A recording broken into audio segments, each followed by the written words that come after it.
Plakendi lan bura. Ha bak bura plakendi. Bak bura ama heyvan idi. Sonradan elədi. O biri zal idi. Pay dedi o. Ha, 30 nesilden sonra iş Ay, geldi. Karatagil'in bak evi oydu. Karatagil'in evi yoktu.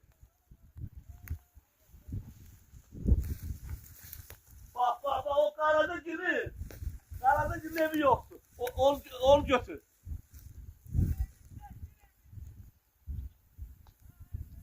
Hayır bizim ev değil. Bizim ev.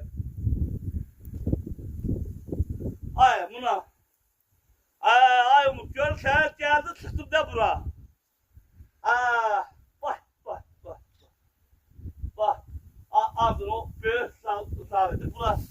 Bura zaten o böyle eviydi. Bura rahmetli. Mehmet Ali babam bu evde kalırdı.